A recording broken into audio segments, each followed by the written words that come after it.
What's up, guys? I'm Outraged, episode 7. It is NFL Draft Week.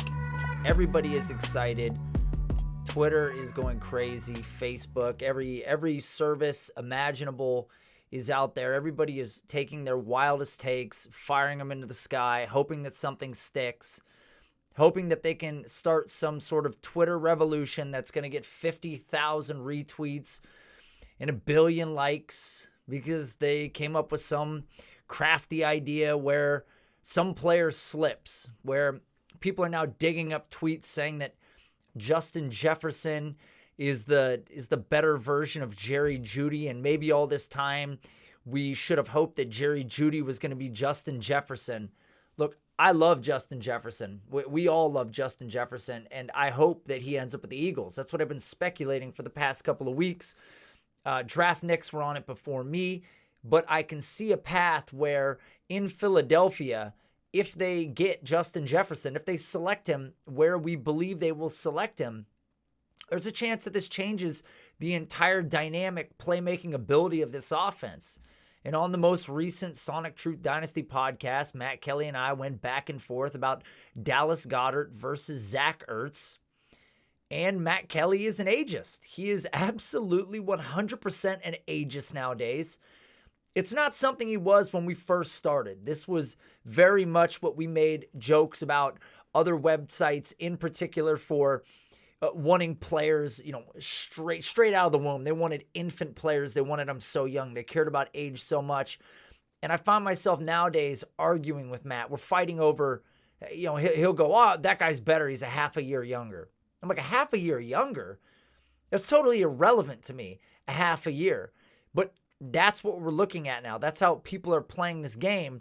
And I wanted to go through some of the speculation of where players are going to land.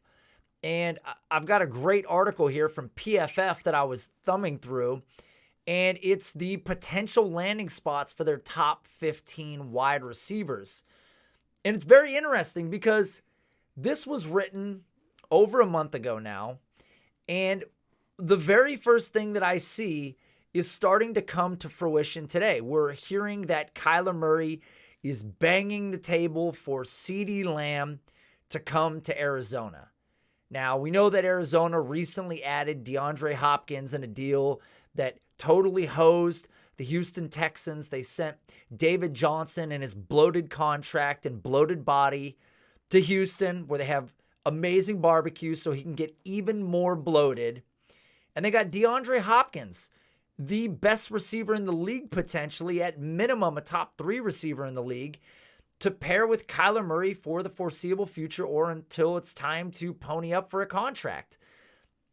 But here is Kyler Murray, the face of the franchise, a quarterback who overwhelmingly outplayed expectation in year 1, and he wants to reunite himself with his college teammate, CeeDee Lamb. And I think a multitude of us, if not everybody, is almost unanimously on the side of the fact that CeeDee Lamb is the wide receiver 1 in this class. I think he is. I believe you believe he is. I believe Martians in outer space believe he is. I think it's intergalactically unanimously known that CeeDee Lamb is the wide receiver to own in this draft class. And here they are speculating that he goes number 8 to the Arizona Cardinals. And I don't think it's crazy. That doesn't seem crazy to me. I know it's a high pick, and I know that we believe that this is the most depth that we have seen in a draft class since potentially 2014, which was an insanely deep draft class for those of you that remember. I mean, there was hits all the way into the 3rd round, guys that have played long-term amount of time in the NFL to this point. But this is what we're hearing. And I love the idea that we're going to combine 2 players that played in 2018, where Kyler Murray has 145.2% passer rating while targeting CeeDee Lamb. So it's built-in rapport. And you can't find that just anywhere. So the idea that, yes, they're going to pay an extreme premium to get CeeDee Lamb, but You get a built-in rapport with your quarterback with a new 1A, 1B wide receiver. They would be unstoppable in Arizona, trying to guard DeAndre Hopkins and trying to guard CeeDee Lamb. How would you do it? They're both such similar players. In fact, CeeDee Lamb is oftentimes comped to DeAndre Hopkins. Can you imagine trying to cover the same guy? Like, you literally have a mirror image of these two players running down the field. Perhaps that's what unlocks Andy Isabella's upside. Andy Isabella running those deep routes, stretching that field. Christian Kirk running out of the slot. Larry Fitzgerald rotating in. I mean, there would be so many weapons in Arizona. I actually like this. I would love to see CeeDee Lamb go to Arizona. I know many people are like, oh, don't do it. It's going to kill his upside. It's going to curb his upside. Have you heard that he's going to go to the Denver Broncos at 15? What would be worse? I mean, I'd almost prefer that he go play with Kyler Murray in a fast-paced offense, one that we expect to throw the ball a lot more. Kyler Murray threw number 8 amount of pass attempts in 2019, so we know the team is throwing the ball. I don't want him to go play with Cortland Sutton and Noah Fant and Melvin Gordon and all these other running backs that they're going to be targeting with Drew Lock at quarterback. I don't want that. I want him to play with a quarterback like Kyler Murray. Why not? What is the fear factor of this? I mean, even if his ceiling becomes, at least with DeAndre Hopkins, 120 targets, what's wrong with that? I would be totally fine with that with CeeDee Lamb built in. And then when DeAndre Hopkins, when his time is up in Arizona, whenever that is, CeeDee Lamb continues to stay with the hyper young Kyler Murray, and they play for eons together. It would be incredible. I mean, that is the number one landing spot for me, would be pairing him back up with this college quarterback, and it's not being talked about enough. So I think that pays for the premium. And then here, of course, as we've heard a billion times, my guy Ryan has talked about this so many times, the Las Vegas Raiders at pick number 12. It makes a lot of sense. They would go Jerry Jeudy here. I'm not surprised. I mean, Jerry Jeudy has been facing SEC competition the entirety of his career. He tested out well. We've heard him compared to Calvin Ridley. People think that he's better than Calvin Ridley. There were so many knocks on Calvin Ridley, but he's been a success to this point in the NFL. I think there are concerns about his market share production and numerous other things that we have alleviated using the breakout finder. Now, after the NFL draft takes place on Thursday, you're going to see firsthand exactly what the bump is to Jerry Jeudy's breakout rating. Matt and I don't know. We've talked about this before. We do not know what's going to happen. But it's exciting times for the Raiders. I mean, I've heard so much speculation about what they do at quarterback. You know, I don't think that Carr is the long-term answer. I don't think that Mariota is the long-term answer. Jameis Winston still hasn't signed somewhere. Cam Newton is still floating out there. Who knows? I don't know. Jalen Hurts is in this draft. There are so many other names floating around that potentially could end up tethering together, that this is one of those situations where we just kind of have to wait and see. But I don't hate the fact that Jerry Jeudy goes to the Raiders, because I remember Amari Cooper going to the Raiders, and people hated it. I played in a league, in a rookie draft, where a guy took Kevin White over Amari Cooper because he thought that playing for the Chicago Bears was a better situation than Amari Cooper going to the Raiders. And things can change fast. And Amari Cooper got the volume, and he produced for a while when he was playing in Oakland. So it's not a death sentence at all. If he goes to the Raiders, you should still covet his talent. Jerry Jeudy's a phenomenal playmaker. Played at Alabama, tore it up in Alabama. Yes, it was an incredible offense. They had Tua, but the guy just does everything. It's on tape. It's in the metrics. It's there. So I'm a fan of this to the Raiders. Doesn't surprise me. I kind of disagree with what's going to happen here at 13, because I think that the real trick here is trying to figure out what the Jets do, because the Jets have a pick at 11. So they say here that at pick 13, we're going to see Henry Ruggs go to the Indianapolis Colts. Now, I don't necessarily hate the pick. I'm not a big fan of Phillip Rivers, but who knows? Maybe Phillip Rivers is a stopgap. Maybe Jordan Love is the pick for the Colts. Maybe they trade around and do something. But you've got a 30-year-old T.Y. Hilton. You got Paris Campbell, a player that had injuries that we're hoping ascends in the future in this offense. If you add Henry Ruggs, a stretch receiver the type of player that, that's almost on a Tyreek Hill level, that we know that when you get a guy with this much speed and this much talent and these huge hands and this catch radius, that these are the kind of guys that can flip a field. And I question if Henry Ruggs makes it to 13. I really do, because I also wonder if the Raiders at 12 are staring at Ruggs and Jeudy, if that's an easy pick for them. Because Henry Ruggs can change everything. And in an NFL draft with this much depth, why necessarily would the Raiders take Jerry Jeudy there when they can get a almost generational speed, athletic talent in Henry Ruggs? These guys don't come around that often with the pedigree and the speed and the skill set. He is a pretty rare breed of players. So it would be interesting to me. Even the Jets, I just really question what would happen here. And recently we've heard rumors that if Ruggs slipped into maybe the early 20s, that Kansas City would be looking at him. I'm just telling you right now that if the Kansas City Chiefs get Henry Ruggs, and you put Henry Ruggs on the field with Tyreek Hill on the field and Mecole Hardman on the field and Travis Kelce, what in the world is anybody going to do? How do you stop that? And if they get any number of running backs out of the backfield, if they're able to land a Cam Akers in the third like is being speculated, how do you stop them? What do you even do? I mean, we've talked about players dropping. We've even talked about Jonathan Taylor potentially dropping into the late second, depending on how the league evaluates him. I don't necessarily believe that's going to happen. I think that Jonathan Taylor, at worst, is the second back off the board. Potentially DeAndre Swift goes before him. But I still think there's a good chance that a guy like Jonathan Taylor is the first running back off the board. And in the past couple years, we've seen running backs go late in the first round. We've seen Rashad Penny. We've seen Sony Michel. So maybe there's a chance that one of these teams at the back half of the first round takes him. But most likely within the first 10 picks of the second round, there's a good chance that we see him go off the board. So Henry Ruggs to the Colts, I just don't know about this. I think a team is going to covet his speed. There's a chance that a team might trade up for, from a few spots back to get Henry Ruggs. He's just so good and such an elusive playmaker and has so many explosive plays in 2019. I just really don't believe that he's going to be there at 13. My gut tells me that somebody's going to trade up. They want him bad. And there's few players in this draft like that. And I think he's kind of a one of one. There's not anybody else like him.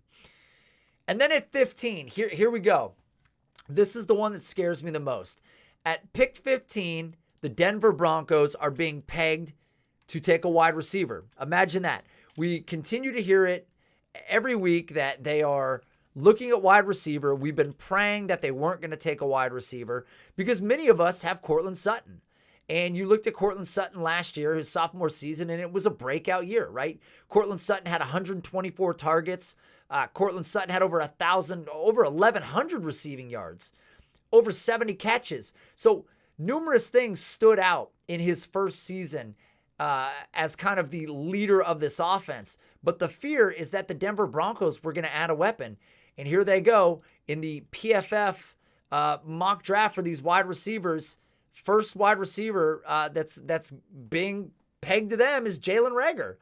And Jalen Reagor, to me, is a better option to go to Denver than CeeDee Lamb. I do not want CeeDee Lamb to go to Denver. Not just because I don't want him playing in Denver, but because CeeDee Lamb and Courtland Sutton on the same team would just cannibalize one another. It would be an awful situation.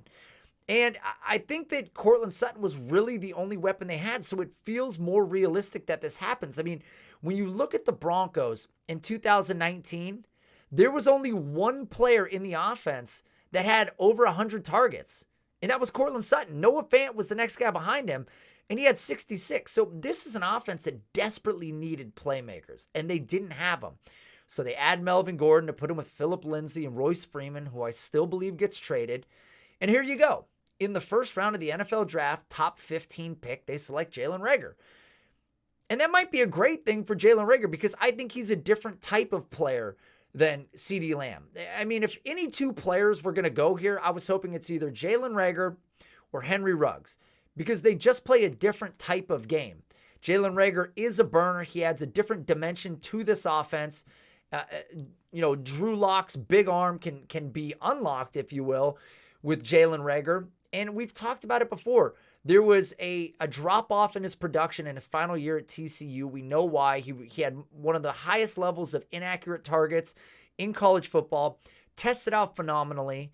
I flipped him some crap, though, because Jalen Reagor had one of the lowest three cones at the NFL Combine, which was totally shocking to me. So this is a team in Denver that needs a wide receiver 2 in this offense badly. And I think that Jalen Reagor is the perfect complement to him. I mean, you look at where he qualified last year, and on PFF, of 80 wide receivers in college football that had at least 80 targets, he ranked 118th total. So basically, they had 120 players that they put into this calculation. 80 targets was the baseline. He ranked number 118th of catchable targets at 61.4. So the targets were way offline. That's what we were talking about. It was one of the worst quarterback situations in college football, so we can rationalize away why it was so bad for him. So if he goes to the Denver Broncos, I think that's a great spot. I was hoping all along that a guy like Jalen Reagor would make his way to Seattle, but unfortunately Seattle has enough needs. But I wish that they would add another speed player in that offense, another big playmaker. But here we go. So Jalen Reagor to the Denver Broncos. I don't hate it, but it scares me with a guy like Courtland Sutton, because what is Courtland Sutton's true ceiling? He sees 124 targets in an offense just last year that had nobody else in it. So this is a team in 2019 that ranks number 27 in pass attempts. But the theory is that they're going to add a wide receiver here. The theory is that Noah Fant takes a step forward. The theory is that Melvin Gordon's going to get targets and Phillip Lindsay's going to get targets. And so where realistically is Courtland Sutton's ceiling?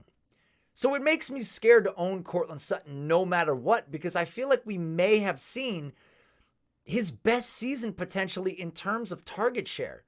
Because if he's only seeing 124 targets in an offense with literally no passing weapons, what does it look like if they come out of the NFL draft with, say, Jalen Reagor, early at this point, and they add a player in the fourth round? What if they add, Gandy Golden or one of these players, another guy that suddenly creeps his way into the offense and starts to siphon off some targets to help add depth? It just concerns me overall for anybody that goes to the Broncos. But if it has to be somebody, I'd rather it be Jalen Reagor. So I can appreciate that. Now, here's where the bomb gets dropped on me. This is the one that I'm not on board with. But here we go. Denzel Mims to the Philadelphia Eagles at pick 21. I mean, we all know that the Eagles haven't been the same team that they were in the past. This is a team that desperately needs weapons. They swung and missed, at least it appears on the surface, at Arcega-Whiteside last year. It hasn't been good. So here they go, looking at Denzel Mims, a hyper-athletic player, a player that Matt Kelly has been super high on. I came around on him. I've got him top 5 in this class. A 77th percentile SPARQ score. College Dominator was 42.3, 86th percentile. 6'3", 207 pounds, best comparable to Chris Godwin. So if you put a player like that, taking these glasses off, I can't do this anymore. If you take a player like that and put him in a Philly offense that just last season ranked inside the top 10 in pass attempts, but had no real weapons. You look at this offense, Zach Ertz had 135 of these targets. The next highest targeted player in the offense was Dallas Goedert. So again, I go back to this argument of the 12 personnel. You've got 2 tight ends on the field. You bring in a guy like Justin Jefferson I was hoping for as a slot receiver. Suddenly you're cooking. I don't know that Denzel Mims fits that role. He's more of an outside receiver in this offense. But he stood out at Baylor in his sophomore season, and that's a lot. That's a big season to stand out. We go back to the guys like Juju Smith-Schuster that did it as well, and for a lot of fantasy analysts, that is a huge indicator of potential future talent. But this offense, Alshon Jeffrey is washed. Nelson Aguilar is not there anymore. Miles Sanders got a surprising amount of targets in year 1. I don't think anybody expected to see that, but it was a great a great step forward for him. We believe that he's going to be a bigger part of this offense into next season. But think about it, down the stretch in this offense, Arcega-Whiteside was MIA, completely MIA, shit the bed. Greg Ward was getting targets when it counted. I mean, this is a team that needs wide receivers. So there's no doubt that they're going to take a wide receiver, whether it's Justin Jefferson, whether it's Denzel Mims. I wouldn't be surprised. Mims was a guy that came into the Senior Bowl and completely shredded it. This was something that Matt Kelly continued to talk about it. And since then, it's manifested. But Mims is kind of a blend of almost like a DJ Chark in a way. And that's a guy that blew up at the NFL level, blew up playing with the Jaguars that have no weapons. And I'm actually a fan of Carson Wentz, so I appreciate any top-level receiver that's going to go to Philly. Arcega-Whiteside was a completely different animal. This is a hyper-athletic player that we're talking about in Mims. I wanted him to go to Houston. I thought that was the better fit. That was an offense that certainly needed help. You could pair him with Deshaun Watson, a hyper-accurate quarterback, can make plays from all arm angles. I mean, it seemed like a better fit. Houston seemed like the spot. And I still kind of believe that it makes more sense than Philly. I don't believe that Justin Jefferson gets passed by the Eagles here. I just really, truly believe that he's going to the Eagles. But fine. Okay, so PFF says, hey, this is the guy that's going to the Eagles. He's going to pick 21. And then this is the shocker. This is where I lose my mind, because here's Brandon Ayuk. Brandon Ayuk is coming up before a handful of other names in this group. And they have Brandon Ayuk at pick 22 going to the Buffalo Bills. Is that insane? I mean, I don't know. This is a wide receiver group in Buffalo that was devoid of a lot of standout talent as well. I know a lot of people were on the John Brown wagon because he was really the only option at the time in that offense. And here we are. They need a pass catcher. Brandon Ayuk is a different story, though. I personally have argued against Brandon Ayuk for a majority of the time through this draft process, and for a multitude of reasons. Number one, he was a JUCO transfer, and rarely do these guys pan out big time at the NFL level. Yes, Marquise Brown was one. Yes, Tyreek Hill was one. But Brandon Ayuk is just a different breed to me. I mean, the low breakout age, decent college dominator in his final season. We know that he played with N'Keal Harry, so understandable that his junior year production was down. I mean, the teammate score is reflective of that. He's got an incredible burst score for his size, and people talk about his dynamism and what he can do on the college football field. And obviously, he stood out in his final year at Arizona State. But this is a Buffalo offense that, I mean, look, Josh Allen's not a good passer. He's not an accurate passer. We knew that about him. And now Stephon Diggs is in Buffalo. So do you really want Brandon Ayuk in Buffalo? And again, this is a slightly older article, so it doesn't have the fact that Stephon Diggs has been added. So I don't think that this is going to happen. And in fact, I never thought this was going to happen in the first place. But even Stephon Diggs being in Buffalo is something that should scare the living shit out of people. I sold Stephon Diggs in a league. I had to get out from under him. I don't trust Josh Allen. Josh Allen is a hyper inaccurate quarterback, runs with the ball a lot more than we'd like him to. I mean, owning Josh Allen's fine if you're going to start him, but I don't want any assets in a Josh Allen offense. And I understand that people say that volume is God, but accurate volume is even better. So there's no way Buffalo does this. It's not happening. And then here you go. This one is a shocker right here. So we got T. Higgins to the New England Patriots. I can't see New England going back to the well at 23 on T. Higgins. I mean, it doesn't make sense. T. Higgins was a non-athlete after he tested, did his pro day testing, and it just doesn't make sense that they've gotten N'Keal Harry. I realize that they don't have depth, but in the deepest wide receiver class, again, that maybe we've seen historically, and Bill Belichick at the trigger, and the lack of success that the New England Patriots have had historically at drafting wide receivers. Why? Why in the flying fudge cakes would they take a wide receiver at 23 when they could sit back or trade back and take a wide receiver at 42 or 53? I mean, there's going to be guys falling further and further and further down the line. We haven't talked about Michael Pittman.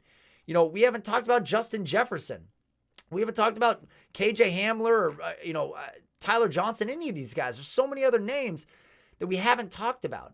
And it shocks me that anybody would project that T. Higgins would go to New England. I know New England's been a little out of character the past couple years. They took Tony Michel in the first. We didn't expect that. They took N'Keal Harry in the first. We didn't expect that. So maybe I'm wrong.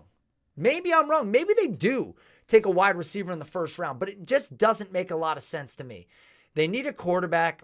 I don't think Jordan Love is their guy, but if he is, what if he's still on the board? What if Jalen Hurts is on the board?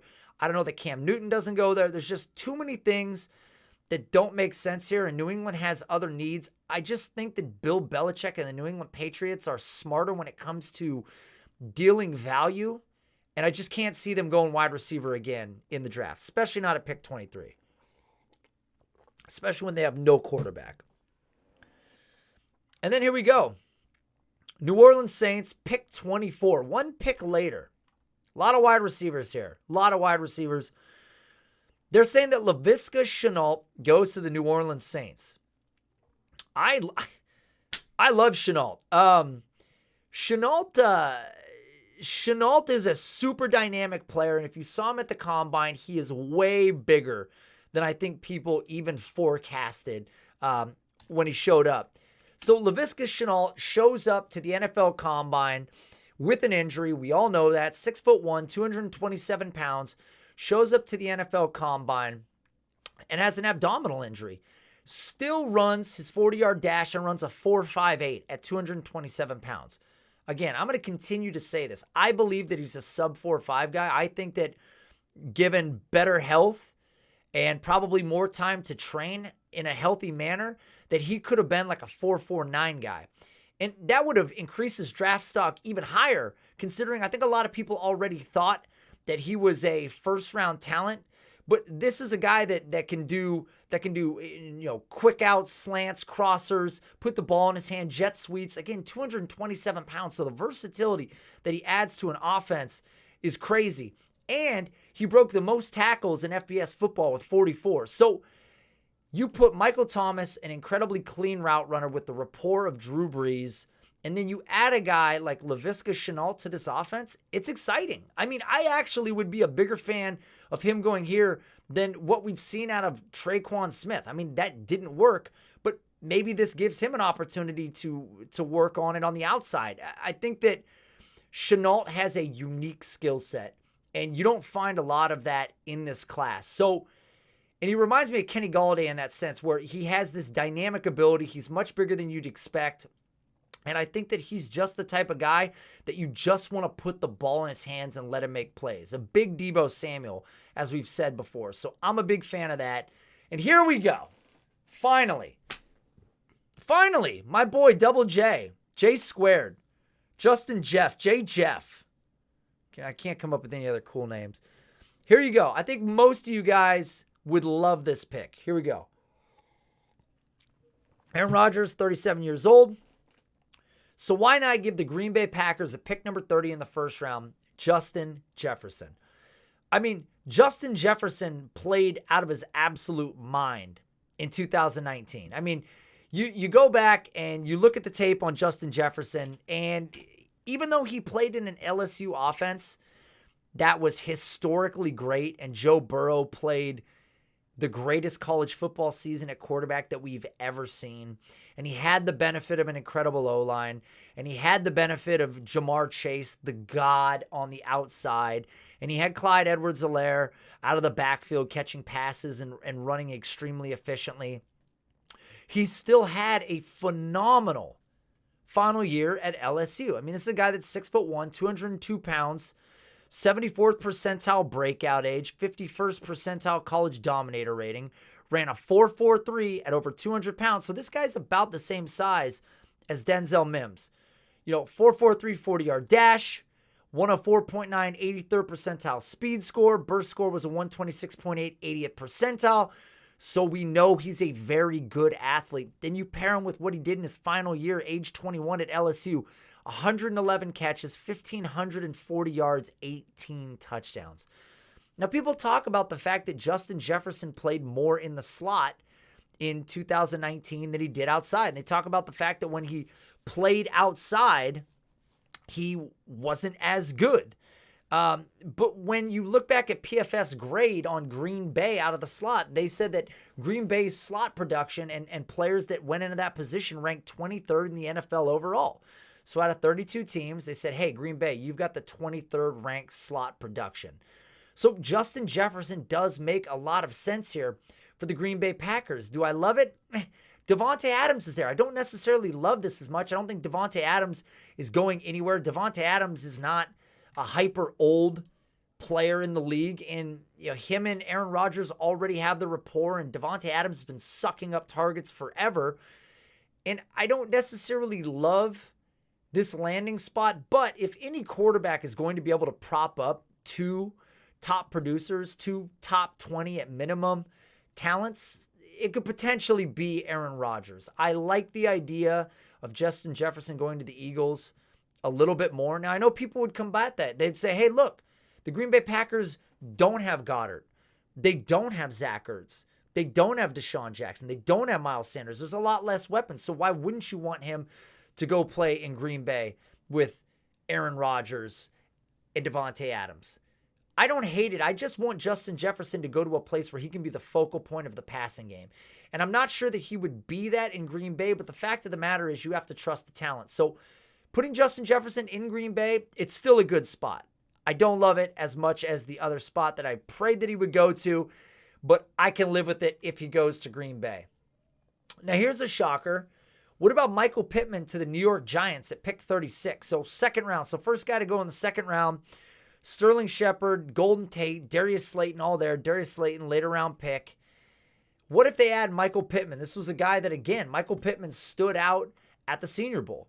And that has clearly helped players in the past. Helped Deebo Samuel. Helped Cooper Kupp. It's obviously helping players in this draft class that we've talked about on this show alone. So you look at Michael Pittman, 6'4", 223 pounds, runs a 4.52, so a good 40 time, 59th percentile. Speed score, though, 111.2, 93rd percentile, and a decent agility score, 66th percentile, 11.10. So the athleticism is clearly there for Pittman. He's a playmaker, plays at USC, stands out this year, obviously, 101 catches, 1,275 yards. This is while playing with St. Brown. This is while playing with Tyler Vaughn. So a lot of competition at USC for targets, and he still stands out. So his teammates score in the future after these other players get drafted should be very high. But he's a player that a lot of people should be a fan of. This is going to be one of those guys that is a value pick in your rookie drafts. And I do expect him to be to me, he's one of the fringe players that's being more often considered a second-round pick that I think has the chance to creep into the first round. But I think more than likely we see Michael Pittman remain in the second round of the NFL draft, which is still supreme draft capital for him. I like him. I like him a lot. I don't hate that he goes to the Giants. Again, here is another not hyper-accurate quarterback in Daniel Jones. So we'll see how this works out. But again, this is an opportunity to ascend to potentially the number one in the offense. We like Sterling Shepard. He's been very good. I've talked positively about him in the past. But anytime you add a player of this high of draft capital, you have to question what the potential is that the primary starter or incumbent starter loses a little bit of his work. And this is a reality because Sterling Shepard hasn't necessarily been a alpha wide receiver in this offense. He's had injuries as well. So Michael Pittman to New York is sneaky. He could become the guy there. So that's a player to keep tabs on. So the rest of this is a little out of sorts here. I'm not going to read any more of it, but that's a super interesting group of players and landing spots for them to have gone. And I think that when it all is said and done, we're going to look back on the draft, and especially night number one, and I think we're going to be pretty shocked on how it plays out with many of these players. Because I think that as we've gotten into this COVID-19 scenario where teams can't do the same level of scouting, and you're not getting, as people have said, groupthink going on, and you don't have all these collective minds thinking and vacillating and creating the same general theories where it seems more obvious or players are being propped up beyond maybe what they're worth, teams are really leaning on the scouts that made it to college games in 2019. So I would not be surprised to see some crazy moves in this NFL draft. Where do the running backs go? Do any of the running backs go in the first round? I mean, DeAndre Swift, I keep hearing he could go in the first round. Obviously, Jonathan Taylor could go in the first round. Where are some of these other players going to go in this draft class? It's a very intriguing situation.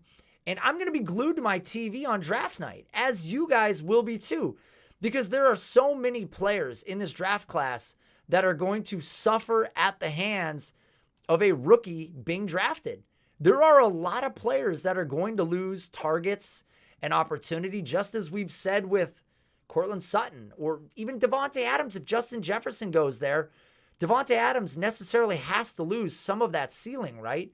Michael Thomas, Laviska Shenault might be the best case scenario for Michael Thomas, because I don't think you want to see a guy like necessarily Denzel Mims land there, a guy that can work on his own and can steal targets. So I just wonder where these players go. Where does Lynn Bowden go? Does Lynn Bowden go higher than expected? I mean, he's a guy that in the past would probably be a day 3 pick, maybe a very late 3rd round pick. There's a chance that a guy like that, that's super dynamic, that has been playing since the high school level, playing on a level beyond anyone around him, played quarterback, played defense, played running back, played receiver, can do literally everything. That's one of those guys that I feel like could rise. What about Devin Duvernay? Is that a guy that's going to jump on day 2? There's just so many names that are intermixed in here. Bryan Edwards, where's he going to go? What if Bryan Edwards goes first wide receiver off the board in the 2nd round? What do we do then? Have you seen his breakout rating in the Breakout Finder app? My God. I mean, we'd start to make arguments about who's worth more. I literally think you have people out there that would then argue Jerry Jeudy versus Bryan Edwards. If Bryan Edwards gets 2nd round draft capital, I think our heads are going to explode, at least over a Breakout Finder. My head is going to shoot off of my body if that happens. I would be blown away. But I think it's set. I'm looking at some of the ADPs from our rookie drafts going on currently. And as it sits right now in the 4th week of April, leading up to the NFL draft, here is what I'm seeing. The NFL round, first round is almost done in this rookie draft. And here's how it goes. Pick 1, Jonathan Taylor. Pick 2, DeAndre Swift. Pick 3, Cam Akers. Pick 4, J.K. Dobbins. Pretty much in consensus there, has been the top 4 running backs the whole time. Then we've got CeeDee Lamb, then Jerry Jeudy, then Clyde Edwards, then Justin Jefferson, Jalen Reagor at 9, and Denzel Mims at 10. So we got some people on the clock, but if I go back 4 weeks to picks 9 and 10, Justin Jefferson was still at number 10, Denzel Mims still right there at number 11. So not much has changed over the course of this week, but I'm very excited to see the first mock draft that takes place after the NFL draft, because I think a lot of things are going to get shaken up. I want to talk to you guys about this more. Where do you want to see guys land? I really hope that we get guys in situations where they don't have to cannibalize someone else's targets, but the fact of the matter is there are starters of talent on every roster, and there are way too many wide receivers in this NFL draft for that not to happen. So hug your children, kiss them, hold them tightly. If you own Courtland Sutton, pray to God that a stretch wide receiver lands in Denver. Pray to God that CeeDee Lamb doesn't go to Denver. I don't want him there anyways. And may God be with you as the NFL draft commences and you watch the value of all your superstar wide receivers that are mildly aged go down the crapper. Namaste.